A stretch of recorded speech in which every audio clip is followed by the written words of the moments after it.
well, why don't we get rolling? There's a few people still coming in, but I'd want to be respectful of all of your time. So let's get on with it.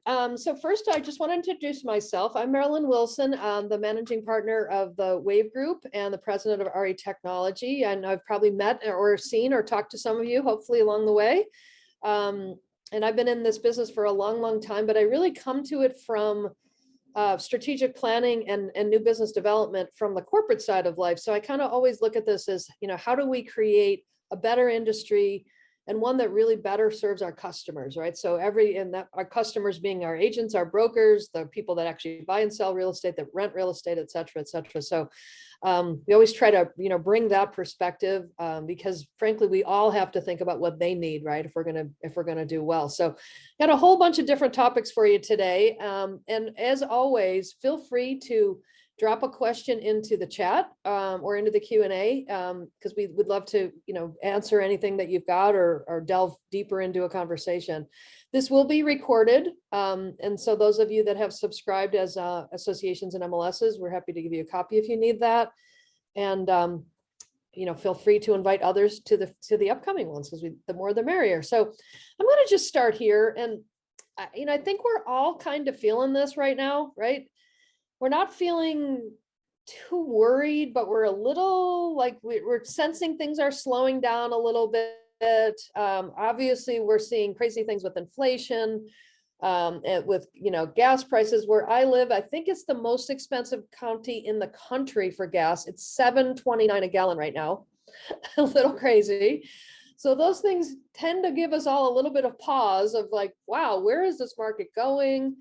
Of course, interest rates are rising. We're hearing the word on the street is that there's going to be another 0.75 basis points added tomorrow that the Fed's going to announce, which, as we all know, rising inflation and combining that with rising interest rates, we're seeing it kind of temper things.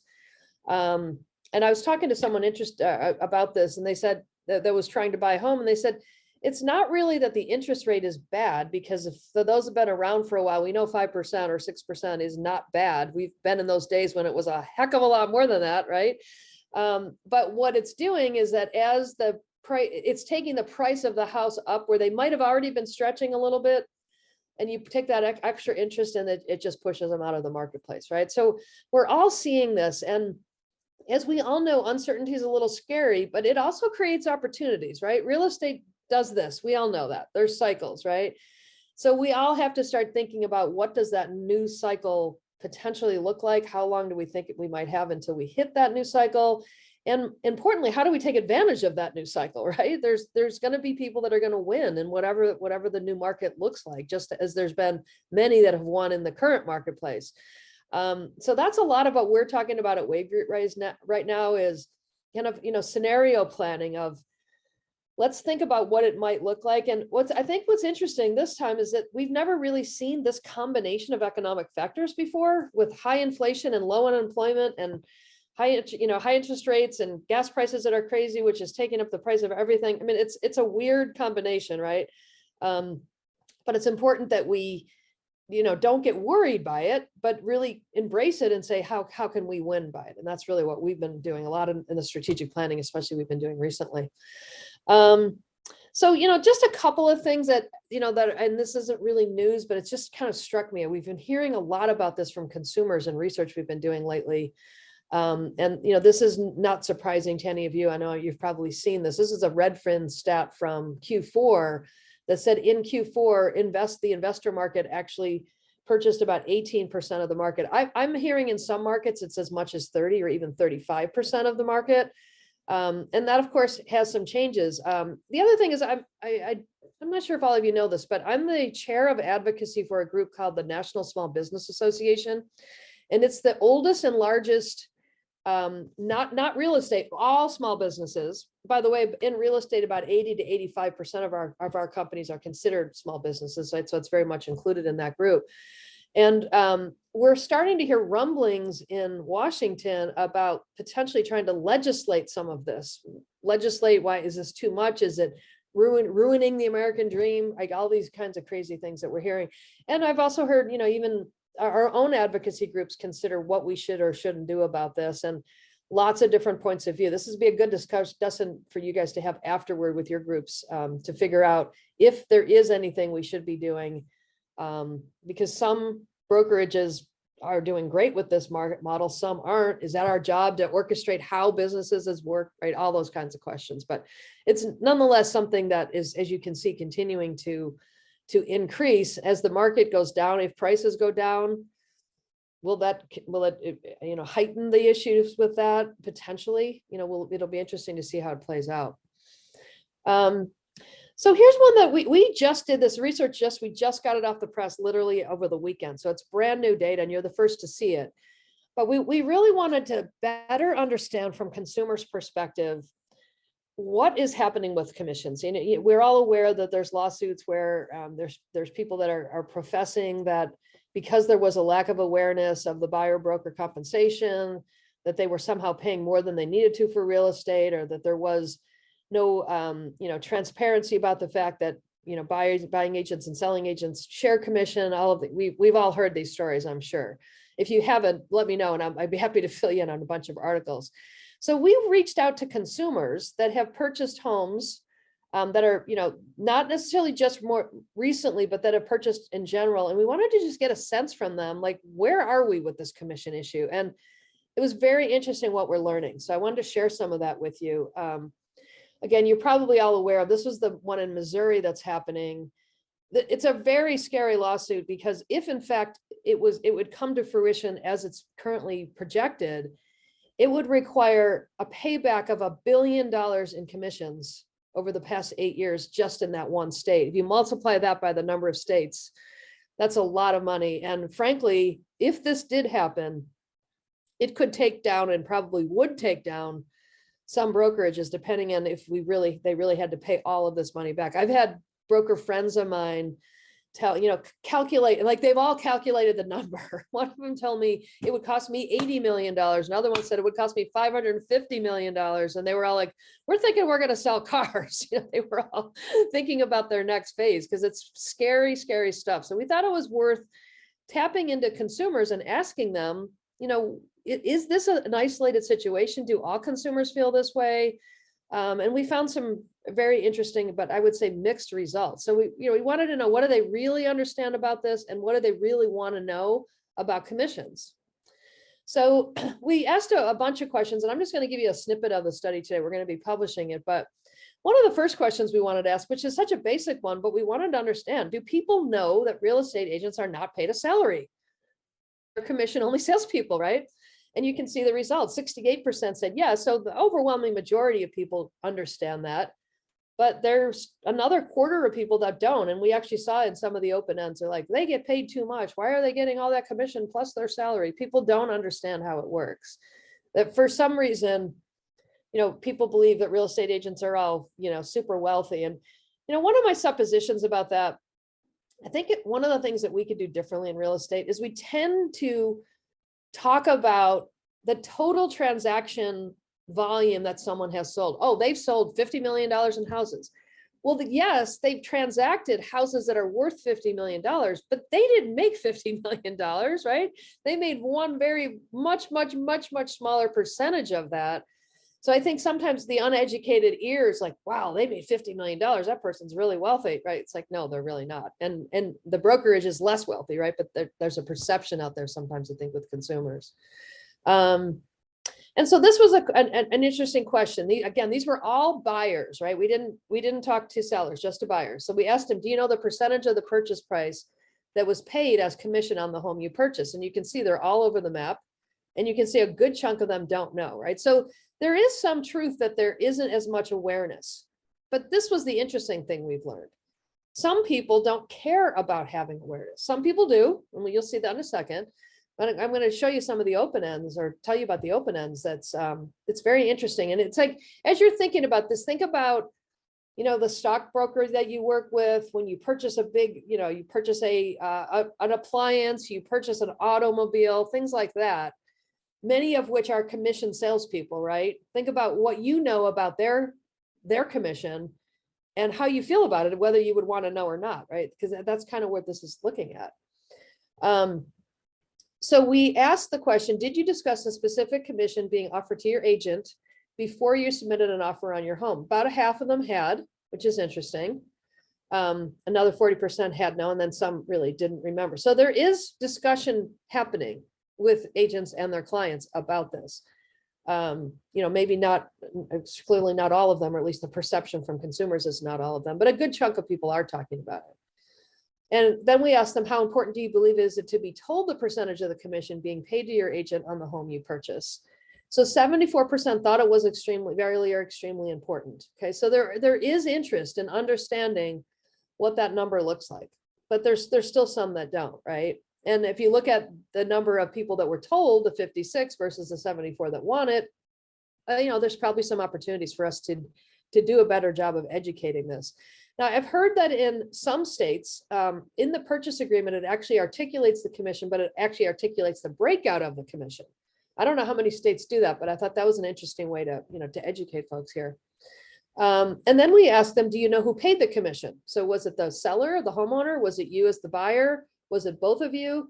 Not sure, don't know. And you can see very split answers here, right? It isn't completely clear cut. And again, different states sort of account for this differently and talk about it differently. But it's not like, 100% of the people understood how it worked. It's definitely muddy, right? I guess that the one thing I would say looking at all this is it's kind of muddy, which may be why it opened the door for a lawsuit, but it also could open the door for better education and for us to talk about the fact that we really are sharing this information. Then we asked them, do you know how the commission was split between the brokerage company your agent works for and your agent? So less than half of them knew how that worked. And frankly, they were interested, but not as interested in understanding how that worked, right? And again, when we looked at the open ends, it was, some people were like, I absolutely want that transparency. Others were like, I know they're going to get a commission. They're salespeople. Like, that's how it works. That's how it works with everything I buy. And they were like, that's okay. They weren't as concerned. So it's not an overarching, every consumer believes that they have to know exactly what's going on with commissions. Some do, but some don't. And then, so so how do you feel that the commissions that were paid on your recent purchase, were they totally clear? Were they somewhat vague or cloudy? Were they unclear? And again, you'll see more than not they were clear, but there's still some fogginess in there about what they want. And I guess the question is, it's almost another way to qualify a client of, do you really want to know? If so, of course, I'm going to let you know. I'm not hiding anything. But sometimes it's kind of an uncomfortable conversation, and that's why you don't have it with lots of other commission salespeople. We were just in a beautiful store down in Los Angeles here yesterday. I know they were getting commission because they were like jumping over us, to come and service us, but we didn't say, how much are you getting for that? And it wasn't meaningful or relevant for us. So it's interesting. Okay. And then we asked them, this is a whole different conversation. This is interesting too, because while commissions may or may not be clear, it looks like they're more clear than not. We all know that there's referral fees that are paid, whether that be through a relocation network or a lot of the newer models for sites like Zillow and Realtor.com and others. There is actually a referral fee paid back to wherever that original view of that listing came from, right? So we asked people about that, and we asked them, was there a referral paid? 28% said yes, 59% said no. And then the same thing, we asked them, how important is it for you to know about a referral fee that was paid? High numbers, not quite as high. Again, more of an ambivalence on this. But it's really interesting to think. I mean, I bet, and this data is supporting that, right? Most consumers don't know that if they find a property on a third-party website, the agent could be paying, upwards of 30-35% of their commission for that. And there's really not a lot of awareness about that. So it is kind of a muddy topic. I think there is opportunities for us to be clear, but I don't think it's as emergent as what some of these lawsuits might suggest, right? I'm certainly no lawyer, so don't quote me on any of this, but I'm just my perspective based on what we've seen from the data here. And then we ask people, as a buyer, do you believe you can negotiate the commission your agent or service is being compensated for helping you purchase a home? Almost 60% believe that they can. So again, some of those lawsuits are, the perception that they're projecting is that there's a disempowerment, that consumers have no control over, that there's some sort of secret backdoor deal happening. And the truth is, many people recognize that, no, of course, everything's negotiable. You're buying a home, you're working with someone that's helping you buy a home, everything's negotiable. But are these things that we could drive home more effectively? Are these things we could talk about more? Are these things we could work with the media on to help in our local markets, to help people understand that these are? It's a double-edged sword, of course, right? We want to let people know that we're being transparent, without the opportunity to continue to degrade the amount of commission being paid. So it's a very dicey topic, obviously. And one of the things that was very interesting, we asked people was, do you believe your agent earned the commission? This was very exciting. 80% of them said absolutely they earned the commission. So I was a little worried, right, that this might come back and people say, no, the commissions are too high and whatever. There were some, of course, there are some people that didn't have an amazing experience, and felt like maybe they paid too much. But the overarching answer from consumers was absolutely, my agent was worth it. So I think that's great news. So part of the report, we're going to publish that, talking about that. And there's a lot of great open ends about, interestingly, that this is a really frustrating market. And for those who were on our last call, we showed you actually a study we just did with consumers, how frustrated they were.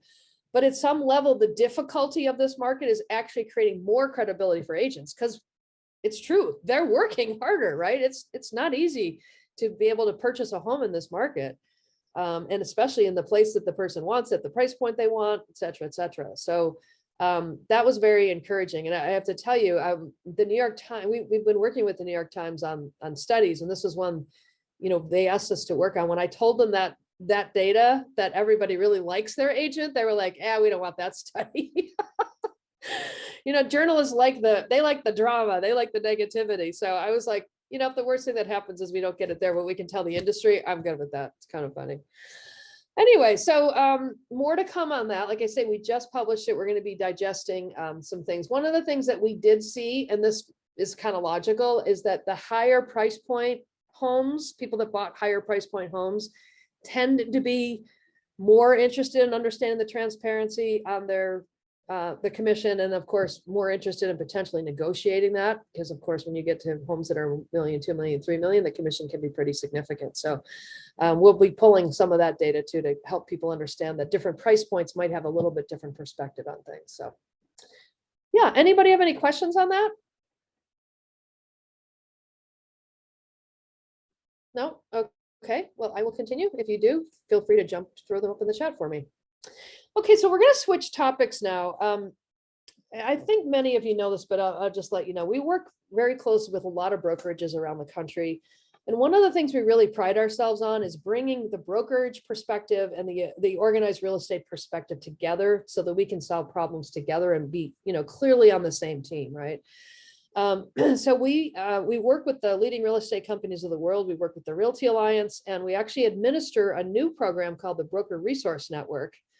And that's a collection of brokerages of all of the Realty Alliance, plus a whole bunch of other people. So it's a very interesting group to gather information and insight about what are the best ways for organized real estate to really serve the needs of the brokerage community.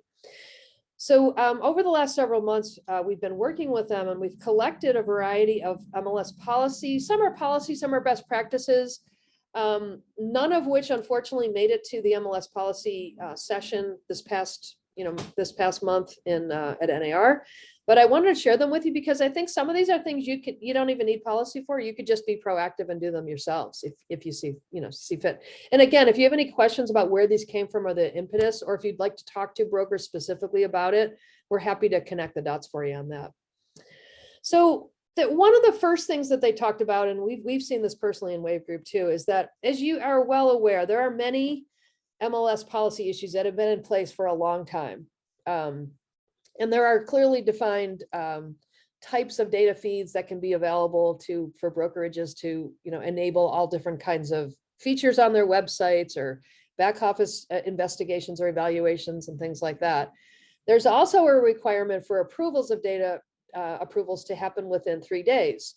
So these are just some examples. This was just like a collection of just 2 or 3 weeks, just to give you a sample, right? So while all of that is out there, while all of those have been approved, many of them for many years, many of the policies, like the requirement for 3 days, is a required policy. As you know, some are optional. There's still a lot of room to provide better service to brokerages, right? I mean, when we look at what's going on out in the marketplace, we really have to get closer, especially because we don't know where this economy is going. We don't know what the federal government's going to try to do. They're clearly not friends of ours. We don't know where these lawsuits are going, right? We have to work closely together with our customers. And so we see things like, delays of approvals from 1 month up to even 3 months, right? We see denials of data feeds for legitimate purposes that brokers want, that they want to use these different tools for. And we even see denial of commingling, which is a rule that's been in place for, I don't know, 7, 8 years now. So I guess what I would suggest to all of you is, number one, I would, if you have the time, take your current MLS policy rules, compare them to the most recent version of NAR rules, and make sure you're up to date on everything, number one.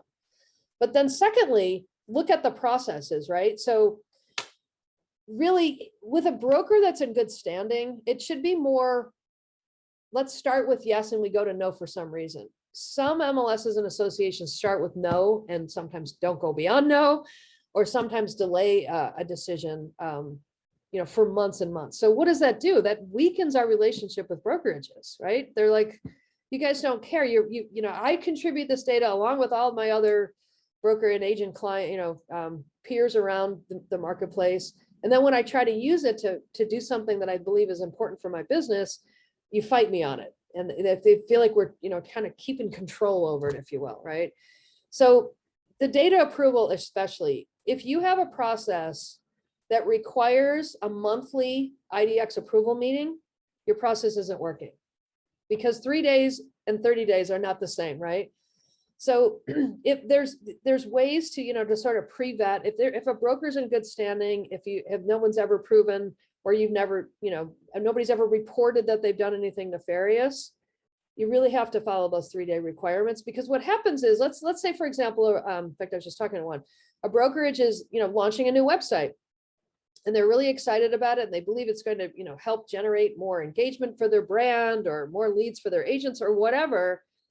And you hold them up by a full month, you in effect slowed down their business opportunity by a significant margin, right? In 3 days versus 30, there could have been a significant amount of business opportunity that they could have garnered, and that we're not allowing them to garner if we're holding it back. So it's really important that you remember that 3-day rule is in place, and ideally, don't even wait 3 days, right? If you're going to be really customer centric, then do it as soon as it comes in. Unless there's something wrong with the paperwork, or, there's some reason why you're questioning the viability of their request, just get it done, because it can go a long way. We hear so many times from brokers that work in multiple markets that, they work in 10 markets and 9 of the 10 have gotten them, and that one market slowed them down. And it slowed down their entire opportunity for all those different markets that they operate in. So it's really important to remember that there's money in them Thar Hills, right? That data is important, and it really does help enable a lot of interesting things. This is another one. So those of you that are involved with the Real Estate Standards Organization, if you're not, I would highly recommend that if you at least read what's going on with it. But one of the things that they're building is what they're calling the UPI, or the Universal Property Identifier. I know a lot of these are kind of mouthfuls, right? And this is not quite available yet. It's close, but it's not right here. But I wanted to let you guys know that this is coming. And so what's really neat about that is a property might be displayed. If you're in a market that's, that there's 2 MLSs that roll right next to one another, or even a larger market, but there's, multiple different sources of data coming in for the same listing, sometimes that house can get counted twice. Sometimes the price might get updated in one system, but not in the other system. And then one of them's inaccurate. So with a universal property identifier, it's, house 1, 2, 3, 4, 5 is always house 1, 2, 3, 4, 5, no matter where it comes from. And so deduping those kinds of issues and troubleshooting them is so much easier. So if you're involved with data shares, if you're thinking about being involved with data shares, if you have brokers that operate in multiple markets, it's really important that you embrace this whole concept they call the UPI and learn what's happening with it. So when it's ready to come out, you're ready to go with it. And again, serve your brokers in ways that are really meaningful. Okay, this is another one. So this is we call it the Mighty X feed. It's really not called that. Which is part of the problem. So if you may remember back in, I want to say it was 1920, at least doesn't it feel like COVID's just one big year? I don't even know. It was a few years ago. There's an MLS policy that requires every MLS to provide brokers with their own historical data feed and for them to do with it as they see fit. So they can take that data and put it in another MLS. They can take it and put it into a tool. They can take it and put it in their accounting system, whatever they'd like to do with it.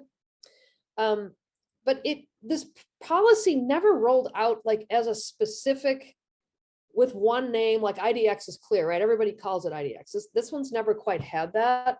And so when brokers ask for this, sometimes they're getting all kinds of hassles because people, I honestly don't think it's anybody's fault. I think sometimes the MLSs don't really completely understand it either. But again, it's one you got to wrestle to the ground. If a broker asks you for a historical feed of their own data, you must provide it to them. And you must provide it to them at what is deemed a reasonable cost. Most MLSs say free or some low level of processing cost because it's the broker's own information, right? So if you don't have a clearly articulated separate rule that talks about the broker getting their own historical data, that's definitely something that you want to add to your data policies. Now here's one in just the opposite side of what we were just talking about earlier. There are brokers that for whatever reason, and it's up to them to decide, it's their business, right? Don't want to participate in data shares. Why? Again, it's every broker's got their own reasons, right? But in most cases, MLS data shares do not allow for an opt-out. It's once the MLS organizations decide they're going to come together and create data shares, every broker just has to go along for the program, whether they want to or not. So we've had brokers ask us that, I don't really want my data in that particular market for whatever reason. Can't we provide an opt-out? So this is something else to think about if you're in an MLS data share, you're thinking about it. You're thinking about better ways to create cohesiveness with your brokers. The bottom line of it is brokers are asking for more flexibility. I think that's really how I would describe these things, right? It doesn't mean that everyone's going to want this or no one's going to want this, but some might. And if it's their data and they've contributed it and they've decided that they don't want to participate in with another market for whatever reason, it's really up to us to allow that. So this is not an MLS policy right now. These again are things that I'm suggesting that you guys, because I know if you're on this call, you're proactive about ways that you can, deepen the relationship and deepen the understanding of what your brokers want. Here's another one along those same lines. So I'm sure some of you have seen this and some I know have already addressed this, but people like, or companies like Lone Wolf, for example, that own Transaction Desk and Zip Forms, they're creating customer-facing portals, and they're starting to sell products in those marketplaces, insurance, title, moving, all kinds of different things, right? But as we know, broker margins are so low, right? And they're getting worse all the time. So many brokerages, their profitability or their margin increases come from selling mortgage, title, and insurance and other things, right? So there are brokers that don't want their clients to be able to see those competitive products, and it's up to them. And because the transaction desks of the world aren't designed for consumers necessarily, right? I mean, they're part of the process, but it's really an agent efficiency tool. So that's something to think about. Some MLSs have opted out of those programs completely, which is probably an even better answer. Then you don't have to ask your brokers how they feel about this or get them aware that this is happening. So that's another option, is to just say, no, we're not going to participate in monetizing, taking data that's being generated by our group and monetizing it in different ways that we did not agree to when we purchased some of those products. So that's something to think about as well. Just stopping for a sec to see if there's any questions. I don't see anything. Nope. Okay. Well, this is another one, and this is, again, not in all markets. And this isn't really an NAR rule. I've just seen this happen in certain MLSs around the country, that some MLSs require a particular person within a brokerage. Either they will require the agent who it's actually their listing, they'll require them to put their listings in. Some will only let, transaction administrators, if you will, within brokerages do that. And both of them are interesting, but they aren't all inclusive, right? Every broker's business model is different. Some of them have their own staff where they put the listings in on behalf of their agents. Some don't. So the point of it is the broker should be able to tell you, either let everybody that the broker says do it, or at least let the broker designate that in my model, it's going to be transaction coordinator. So that's who I'd like you to provide listing input access to.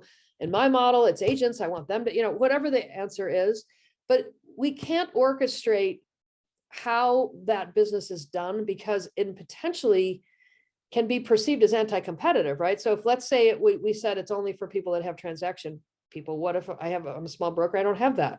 Is that now you're going to make me not be able to put listings in because I've chosen a different way of managing my expenses? So we really can't do that, right? So we got to be very careful that we allow the broker the discretion to let them tell us where the listings can be input or who can put them in.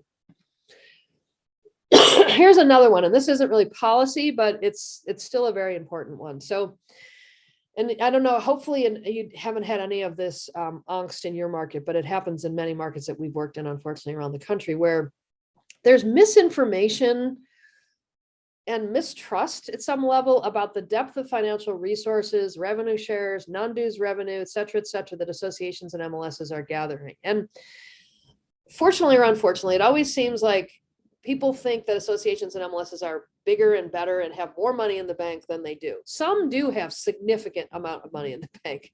We know of one that has 152 months or 152 weeks of cash, like a lot more than what NAR would suggest, right?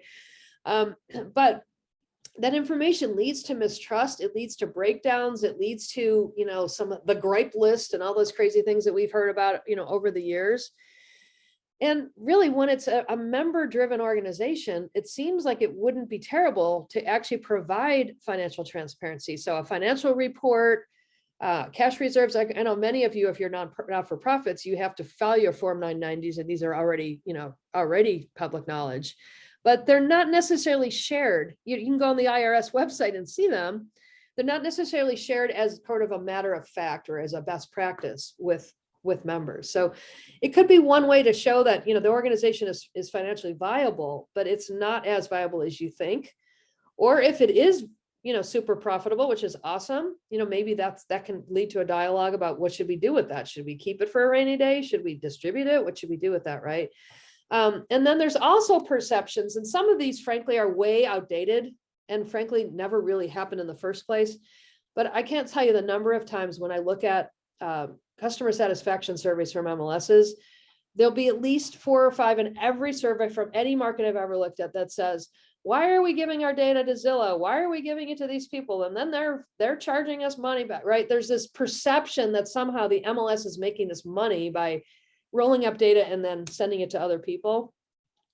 So again, clarity on that about if there is non-dues revenues program, that's fine. That's not a problem. I mean, this is a viable model, right? But the transparency about it, I think, is really the key issue. Letting people know what it is. Obviously, you have to be careful of, contractual transparency and things like that. But to the degree that you can share that information, even conceptually, it could be super helpful. And then there's another one, and this is one that's come up, back when Showing Time was sold to Zillow, whenever that was, a year ago. This came up very, very loudly, that brokerages don't necessarily need to know every term within an agreement. And frankly, you couldn't give it to them if you wanted to, because it's a contract and it's a private agreement. But what they are most concerned about is what terms are built in there to protect their data from being used for, in ways that they didn't agree to, being sold to people that they didn't agree for it to go to. Again, so if there's any way to provide data protection, transparency, I think would go a long way to helping brokers understand you guys really have their best interests at heart. Because I know you do, but sometimes the lack of information just leads to this suspicion, which I don't know, I guess it's human nature, but these are things I think that would be super helpful for at least the brokers that we work with around the country. Okay, and then this one is again not a requirement, not even close to being a requirement. These are more thought starters for you guys to think about. But as you're probably aware, in the now failed settlement with the DOJ, they were going to require lockboxes to be available to every licensee in the state, whether or not they were a realtor or not, right? So anybody that held an active license was going to be able to get access to properties. That, of course, did not happen. They backed up on that, and seemed like they're cooking up something even bigger. I don't know what it is, but in thinking about that, it's kind of interesting, right? So what would be wrong, and what would be and these, again, I want to give you these as thought starters for you guys to think through these, right? What would be helpful or not helpful?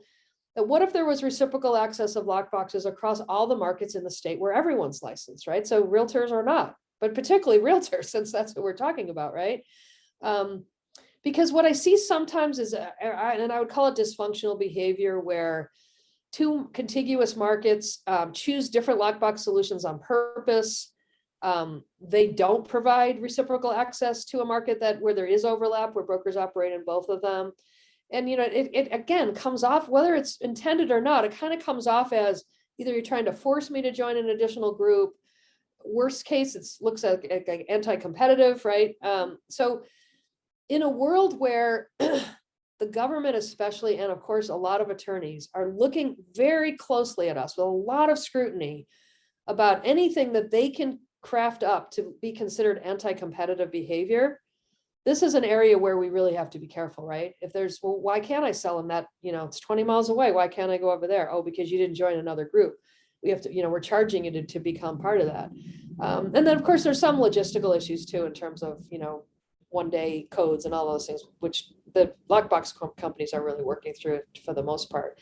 But it's something to think about. It's like, we have to be more and more open in our thinking about how we want to be inclusive, whether or not our local market wants everyone else there or not. It's getting to a point where it's not about that anymore. It's really more about, legal requirements, perception, and keeping ourselves protected from the government agencies that just want to come after us in a variety of different ways. So yeah, not a policy that's here right now, but something for you to think about.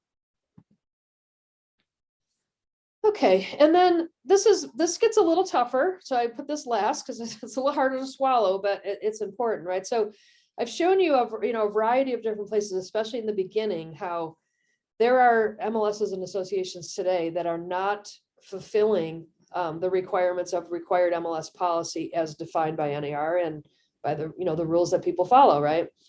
So brokers have asked for a few things, and some are easier than others. One of them was, it would be great if there was somewhere, probably either at the state level, maybe it's probably at the state or at the national level, where they could report non-compliance. Probably it'd have to be at the national level because it's an NAR policy, right? But where they could report that they've been trying to do XYZ and have not been able to, because the flip side of the non-compliance issue is that sometimes brokers think they're asking for one thing, but the way they're asking for it sounds like another thing. And so sometimes it's a communication breakdown, right? There's a legitimate need and desire for the MLS to support a broker, but they're asking it for filling out the wrong form or asking for it in the wrong way. So, first thing would be, can we make it easier for people to understand all the different types of access that they can have and how they can use that data, right? So make that simple. Put that on the homepage. Don't make it bury it some 5-page in. But if there truly is an issue where an MLS isn't being compliant, it would be great for there to be transparency on that, because if one broker's had that issue, there may be more, and it would help us all to understand, how that we've got to get every market compliant ultimately, right? And then when it got really bad, there are some brokers who are like, well, why can't there be some sort of disciplinary action for that? Whether that be a sanction, a fine, I don't know, getting kicked off the island, I don't know exactly what it would look like. But basically what they're saying is they want teeth in the policies, right? Because if they do something wrong, fair, right? If they break a rule with IDX or they break a rule with something, there are fines and sanctions for them. they're saying if we're partners in this, why doesn't the MLS have that same sort of level of accountability and ownership to us that we have to our, local community? So again, things to think about of making sure again that you are compliant, but are there ways that we can support in markets where for whatever reason it's just not working? And again, help when a broker is confused, because sometimes they're just confused. They don't understand data policy nearly as well as folks that are living it all day long, right? So, providing an opportunity to clarify that I think what you're asking for is this and this, is that correct? Yes. Okay, then this is how we do that, right? And help them get through that. So lots of different, different thoughts, food for thought. Again, none of these are, right there, right now. But many of these are things that you could do on your own without even, you can always go above policy to be more customer centric. It's going below that can be a problem. Okay. All right. I'm going to switch over now to a couple of pieces of technology news that I thought were interesting. And then one just fun one that I just happened to run into yesterday that I thought was worth sharing. So, with MLSs and associations, but it's particularly MLSs, when you think about all the different ways that an MLS enables business opportunity, from enabling IDX to feeding data to third parties, to the ability to collaborate with clients within an MLS system, to public record system that allow you to, provide great information, market stats. There's a million different things that MLSs really enable that helps subscribers really do effective marketing, right? And so, what, if anything, can MLSs do to, number one, point that out, and secondly, help subscribers take credit for that? So there's a product, this one's been around a while. Some of you may know it, but I wanted to show it to you because they've just launched a brand new tool, which I think is great. So they're launching a brand new online analytics report, which you see on the left-hand side. It's completely brandable.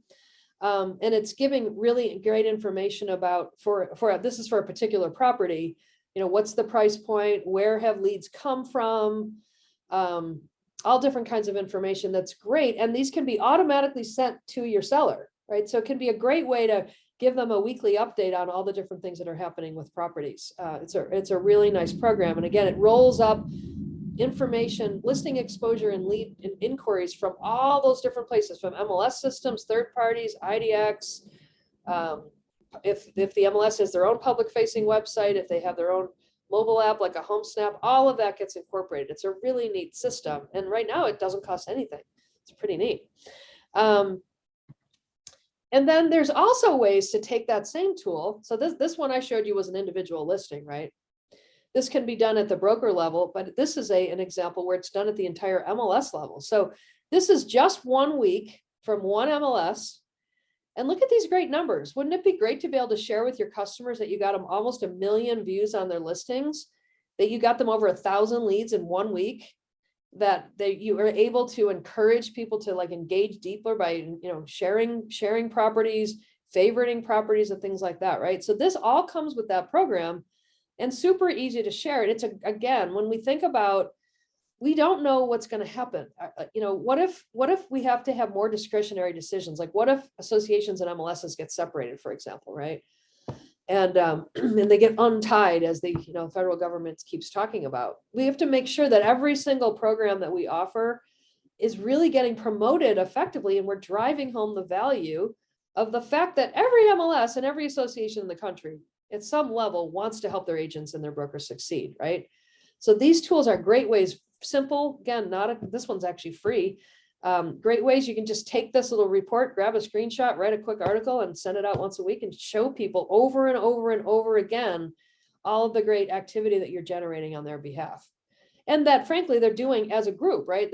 This doesn't happen unless there's a powerful, collaborative, inclusive network of real estate professionals that work together to do this work and to enable exposure for listings across the marketplace. So, really neat stuff. And again, not expensive at all. And then the MLS system space. Some of you may have seen this. This just came out this past week, but I wanted to share with you. So there's a product called Perchwell, which actually started in New York City. And for those that know, New York City is kind of not like most markets. It doesn't have a traditional MLS setup, right? It's a little different. So this company was born in New York. And they're calling it, which I think is really neat, the real estate business operating system. So this doesn't just include listing input and search like, you would think of. It includes client collaboration, it includes analysis, it includes syndication, all coming from one platform.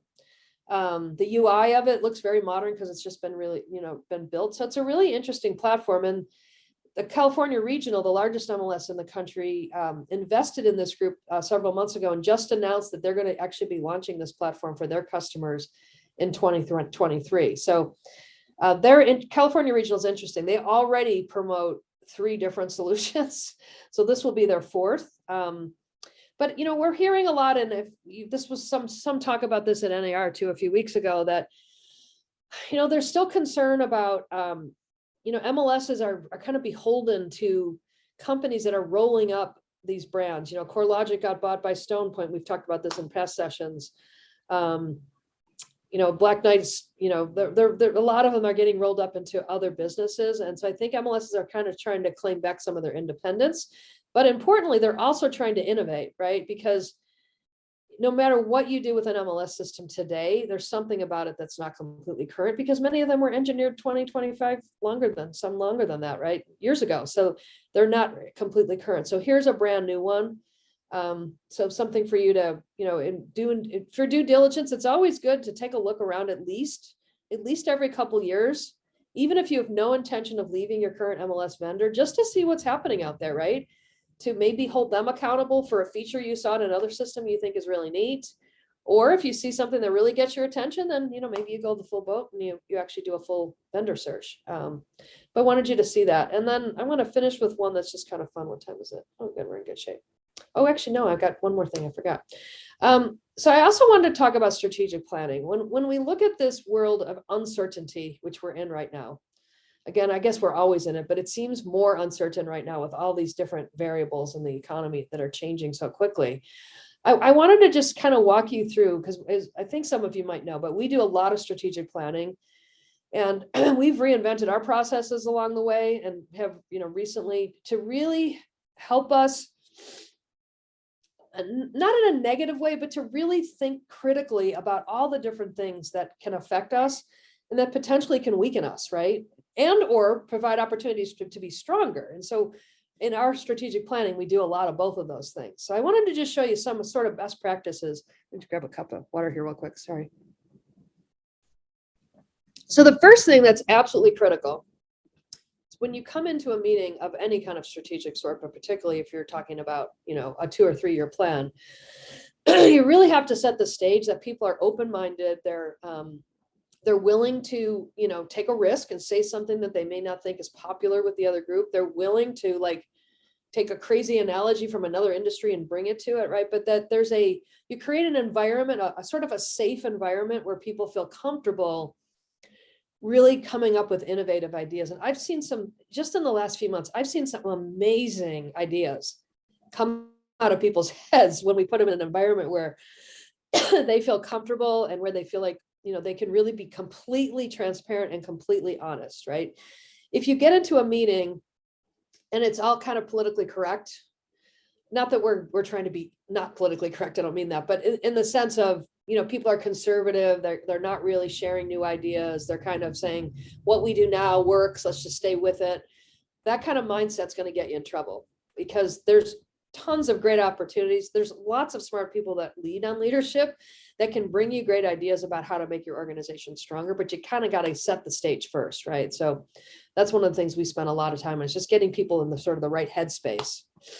And then it's super important that before you really talk, that you've gathered perspectives from a variety of different sources, right? So we've just done a bunch of state association strat plans, for example, and we wanted to talk to the local association executives, the local board presidents, brokers, small, medium, large, top producers, team leaders. We sometimes talk to the technology companies that provide services, to really understand how the organization is perceived from a variety of different perspectives, right? And it's also great while it's great to have people that have been involved and that understand at a deeper level what the organizations have contributed and have created, it's also great to get those that are more on the periphery that, that haven't, sort of drank the Kool-Aid, if you will, as much, because they're going to be more objective about, how much does our message break through? How much do they know about the passion and commitment that the leadership has? Can we drive that home more?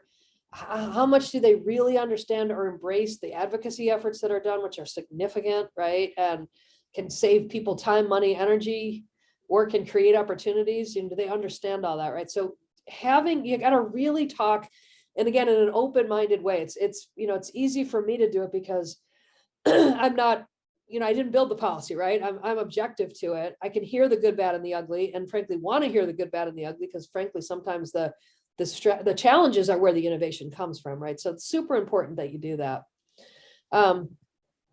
And then there's a tool. In fact, Michael, who's on our call today, he's the one that showed me this name. I've been doing this for a while, but we didn't have a title for it. I like it. And they're called pre-mortems, right? We always hear about post-mortems, but what about a pre-mortem? So lots of times we'll throw out a headline, right? Just imagine you open up your computer this morning and this headline is out there. The NAR or the DOJ has said that local, state, and national cannot be, there's no three-way agreement, it's gone, right? Or, some big company, Amazon has come in and they're buying all the MLS who knows, right? Just, crazy ideas. But by doing that, by forcing yourself into the future and thinking about, okay, if that really happened, what would we do, right? What happens undoubtedly is you come back with like, well, that, first of all, sometimes those headlines, when at first look like disaster, people say, wow, there actually may be some upside in that, right? So that's okay too. But if you start to say, okay, how would we address that in the future? You come up with some really interesting ideas. How would what would those threats look like? How would we mitigate that problem? What would we do to shore up our core business if that happened, et cetera, et cetera? You come up with these great ideas and you're like, we shouldn't be waiting for the post-mortem. We should be doing that right now, right? So by sometimes putting yourself in a very uncomfortable place, that's like, I don't want, I had one day and the lady was so mad at me. I can't remember what it was, something about NAR. And I think it was maybe NAR goes bankrupt, or I don't know, some crazy thing that probably would never happen, right? She got so mad at me. She's like, that'll never happen. I was like, I know. I don't want it to happen. We're not saying it's going to happen, but we just have to think about what if it did happen, how would we prepare, right? So this is once you get people in the right mindset of not being afraid of looking at the future, because sometimes it's pretty scary, right? You can come up with some great ideas, and many of these can be brought right back and be done right now. You don't have to wait. So it does two things. It makes the organization stronger right now, and it potentially protects you or prepares you for something that might come in the future that would be more scary. So this is a really good exercise. Love to do this with you guys. If anybody's thinking about strat planning, let me know. I'd love to help you do this. It's really fun and super powerful. And then here's another one. This is an expression I use. Sometimes strategic plans are what I call forced family fun. Right? We get in a room, we sing Kumbaya, we talk about all the issues and challenges. It's so awesome. Then we come up with some big overarching, very lofty goals. They get made in a poster, they get hung up in the board of directors meeting, and then nothing changes, right? Just, they look good, they sound great, we get excited, but nothing fundamentally changes. Nothing fundamentally is done differently. So it's super important that while you have to have, of course, overarching strategic goals and intents, you have to put some pen to paper on them, right? So if we want this to happen, how and why and when and with what will we do that, right? So there always has to be specific follow-through items and action items that you can pay back. You can say, okay, we said this was our goal, so we're going to do 1, 2, 3, 4, 5 to make that happen. Will all of them work? Who knows? Maybe not, right? But you're demonstrating that you're serious enough about those important strategic goals that you're going to put pen to paper. You're going to dedicate priority, resources, staffing time, budget, et cetera, against those goals, so that the whole organization lines up together and knows specifically where you're trying to go, right? So it's really fun. Again, when you have really smart practitioners in the room, they come up with some phenomenal ways to pay off strategic goals after building the strategic goals. take that insight and make it real, and with timelines that get, circled back with, every board meeting, there should be some level of strategic plan progress update on what's going on. And then the last one, and this is super important too. I don't know if any of you have read this book. It's an oldie but a goodie. If you haven't, I would definitely recommend you do. It's called Good to Great. And it's a book that basically demonstrates that if there's two companies that do basically the same thing, and one sets very specific measurable goals, action items, has accountabilities, and another one is in the same business trying to do the same thing over and over again, industry after industry after industry, the one that's measuring and monitoring does better, grows faster, becomes more profitable, makes a bigger impact on the world, et cetera, et cetera. So it's super important that within a strategic plan that you set and you monitor benchmarks and progress, right? So for every goal that you articulate, okay, that's great. Now, how are we going to know if we're getting there, right? So it's tremendous for the short term. It's also really great for the longer term. So you can say, okay, we set a goal to get, I don't know, a certain percent adoption on a product, or a certain number of people to participate in training, or et cetera, et cetera. How are we doing against that? And if we're not hitting it, what are we going to do to course correct so that we do hit it? So this is this is really where corporate strategic planning, where I grew up, this is where the rubber meets the road, right? If you don't know where you're trying to go, you don't know when you get there. When you're doing strategic planning, it's got to be a lot more tangible. It's got to be more, it's kind of interesting. It's got to be more open-ended and more inclusive of everything that's going on around you. And at the same time, it's got to be more tactical. So it's got to be wider and narrower all at once. I know that sounds crazy, but it's kind of where we are, right? So yeah, so if anybody needs any help with strategic planning, or has any idea, has questions about how to organize it, I'm happy to help you. I do it all the time, and I'm happy to give you any advice that you might need. Okay, last thing I want to show you is something that's just fun, but it just shows you that our world is changing. So in fact, I can show you this right here. You can see this bag. Amazon, can you see that? I don't know if you can see it. There's a brand new store in Los Angeles. It's called Amazon Style. And I was in it yesterday. I've never seen anything like it in my life. It's a very interesting, as I'm calling it, Amazonization of retail stores. And I'm going to play this video for you. I don't know if you'll all be able to see it or not, but what it's really interesting about it is that, and this is again, how do we use these kinds of things to think differently about real estate, right? So of course, retail stores, as we all know, were in retail, right? You'd drive up to your car and you'd walk in and you'd see whatever inventory was available that day in that store. You'd be able to see it. Sometimes you may be able to order something, but it would take weeks and it was kind of a convoluted process, right? Then we have online, and with online, you don't really get to try it on. You don't really know, you can't feel the quality of the fabric. There's a lot of things where it provides you opportunity, especially if you already know the brand. But if you don't know the brand, there's some limitations. So Amazon has created this hybrid between the two, where you walk into a store and there's QR codes, QR tags on every single product in the store. And there's only one of whatever is in the store. So, and I'll show you the video in a minute, but I'll just give you the quick overview. So let's say I like that, dress. So I can go put on that, click that code, and I can say either order that dress, and I can say what size I want to order that dress, and it can either be shipped automatically, I can pick it up in the store, or I can say try on that dress, and it will automatically pull from the back room and put in my specific smart dressing room the pieces that I've picked. And not only will it show the pieces I picked, it will, using algorithms, it's crazy stuff. Using algorithms, it will say, oh, well, it looks like Marilyn's looking for summer dresses from Lily Pulitzer, and they're kind of colorful and bright, like the one I have on today, right? It'll pull other things that sort of fit that same realm, or it'll pick on an accessory that will go with that, or shoes that will go with that. And you go up in the dressing room and the whole thing's full of all of the things that not only you've chosen, but the computer has thought you might like. Just like an actual salesperson might do if they get a sense of your style, right? It's fascinating. So this is brand new. It's only been open for 3 weeks. I want to show you the, I think this video will play, so it'll give you a better overview of it, just for fun. But think about that. Like, what does in-person virtual real estate look like? I don't know. Like, but this is the stuff, like, we need to use things like this as inspiration to say, what's the analogy of how it might work in our business, right? Because lots of times great analogies are where great new ideas come from. So let me play this for you.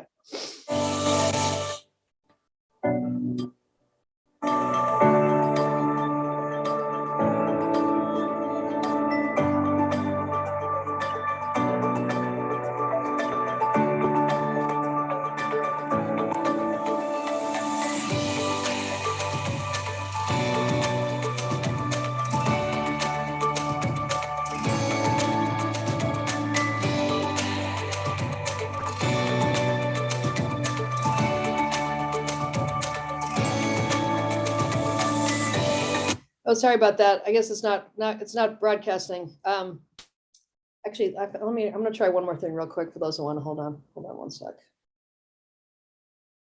Oh, actually, I don't think it's gonna work. That's okay. I'll send it to you when we send the recording over, because it's kind of neat.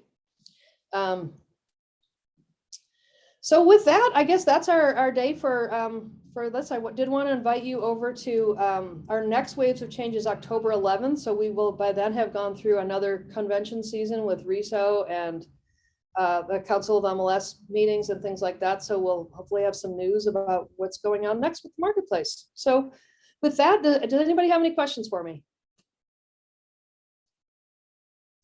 Okay, well, I thank you all for coming today. If you have any comments, if you want to reach out to me, you can reach out to me at Marilyn, Marilyn at WAV Group, and I'll be happy to answer any questions that you might have. So with that, everybody have a great day, and start thinking about what the future is going to look like.